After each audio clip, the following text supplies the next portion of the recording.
Just imagine this moment. You know how every little kid in the park dreams of being called the best by their heroes.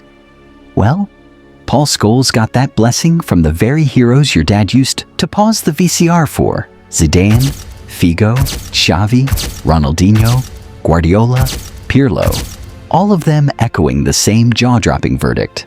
Scolacy is the standard.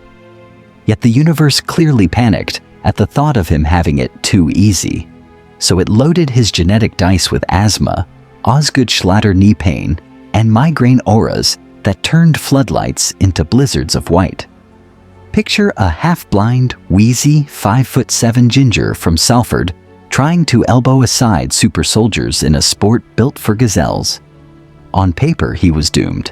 In reality, he just needed everyone else nerfed to keep the game fair.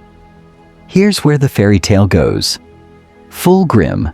At United's academy, he was the runt, the nearly boy.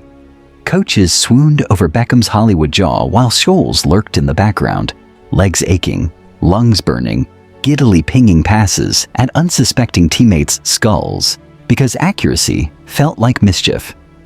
Gary Neville still winces at the memory. 1 minute you're tying your laces, the next, a ball whistles off your ear, and there's Scolacy 50 yards away, cackling like a kid who found the cheat codes. Yet when the clipboard men inspected him, they scribbled, too small, too slow, too knackered. Even Sir Alex, maestro of second chances, once muttered that the lad had no chance. So Scholes responded the only way a Salford street footballer knows. He went for a pint, and another Thursday through Monday, convinced someone else's dream was safer than his own. But destiny has a habit of kicking backdoor hinges. The season Beckham, Butt, and the Nevilles lifted the FA Youth Cup. Scholes wasn't even named on the bench. Humiliation turned molten inside him, and the very next year he dragged a new crop of kids all the way to the final, scoring United's only goal while Leeds ran riot. Summer came, England U18s won the European title, and suddenly, the boy nobody noticed was Young Player of the Year. When his first team debut finally arrived, a League Cup tie with rival fans chanting, "You're just a ginger," he scored twice, shrugged, and scored again 3 days later in the league. Cantona's Kung Fu meltdown opened a hole up front, and their reject filled it by rattling in 14 goals in 18 starts, outgunning England's household names on a per-minute basis. Still, Old Trafford's spotlight flickered. Ferguson signed Sheringham, Solskjaer, and York, nudging Scholes back behind the velvet rope until Roy Keane's cruciate snapped in 1997.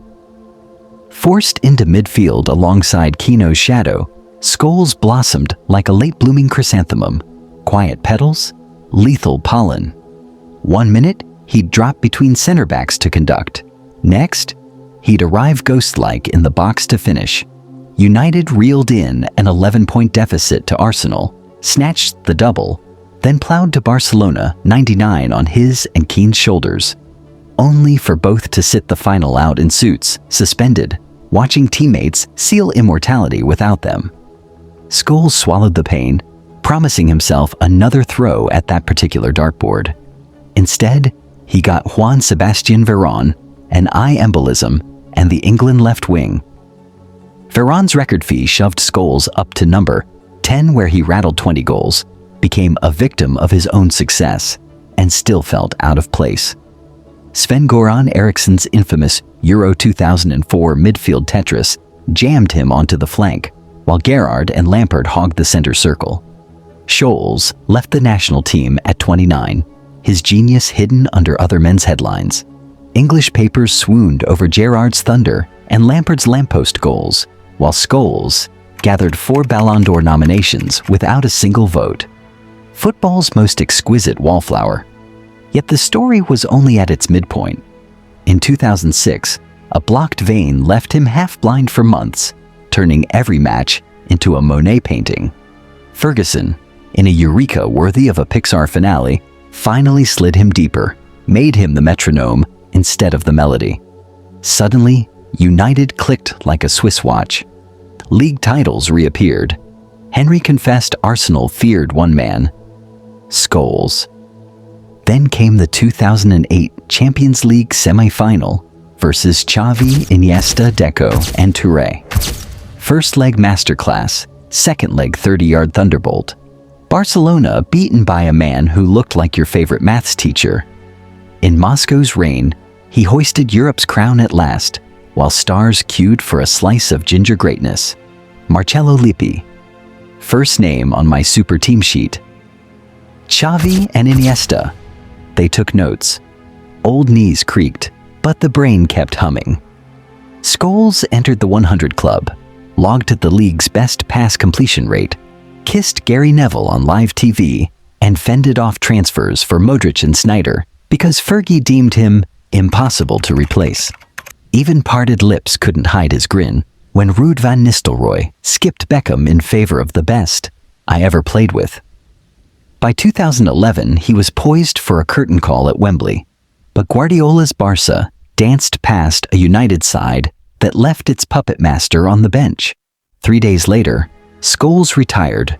Farewell match, commemorative plate, polite applause, and rode into the Salford sunset. Football, though, is terrible at goodbyes. 6 months later, United's injury list resembled a war novel.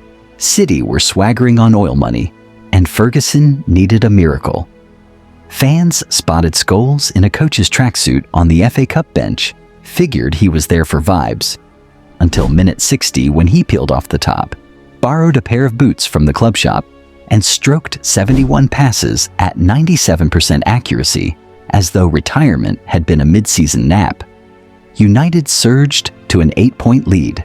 The Aguero moment stole the title, but year's end brought redemption. Fergie's final campaign, Scholes' 11th Premier League medal, more than any Englishman in history. By the time Scholes truly found his home deeper in midfield, orchestrating every move like a silent conductor, it was almost poetic. He didn't need pace, didn't need flair, just a football in his mind. His passes didn't just reach teammates, they arrived like gifts, perfectly wrapped and timed with love. He'd play 60-yard balls like they were 5-yard touches, no look, no fuss. As Rio Ferdinand said, you could pass him the ball with 3 men on his back and still sleep easy, because he'd find a way out. And the beauty of it all? He never craved the spotlight. He never ran to cameras or screamed into microphones. His joy was in the game, in the grass, in those fleeting moments of connection that only the greatest minds in football ever truly understand. And maybe that's why, long after he retired, legends like Iniesta, Xavi, Zidane, even Pirlo, men who made the sport look like art, still call him the standard. And when he finally hung up his boots, not once, but twice. Yeah, you heard that right. He retired in 2011, and then, 6 months later, casually told Sir Alex he was coming back, without even telling his family. He walked into a Manchester Derby FA Cup tie, with worn-out boots he bought from the United megastore, and didn't miss a beat. That was Paul Scholes. No drama, no farewell tour, just a man who loved the game too much to say goodbye the first time. And as poetic as it began, it ended even sweeter. His last season would be the one where he finally held the Premier League trophy one final time, lifting it with that trademark quiet smile tucked behind all the noise. Because in a world that rewards flash, Scholes made magic look normal. And maybe that's why he'll always be the footballer other footballers admire most, not just for what he did, but for how silently and selflessly he did it. So, when reporters asked in that gentle post-title hush, "How do you want to be remembered?" he shrugged the shy wizard shrug and said, "Maybe as a good footballer, I suppose." But history writes louder than humility. Pirlo slots him into his all-time 11. Zidane calls him my toughest opponent. Socrates admits he's the only Englishman Brazil might claim. Figo whispers that Scholesi's genius was to be invisible. Invisible? Maybe. But to every kid who ever felt too small, too slow, too wheezy to chase a dream, Paul Scholes is a lighthouse, proof that brains can outshine brawn, and that the sweetest magic feels effortless only because the magician bled to perfect it.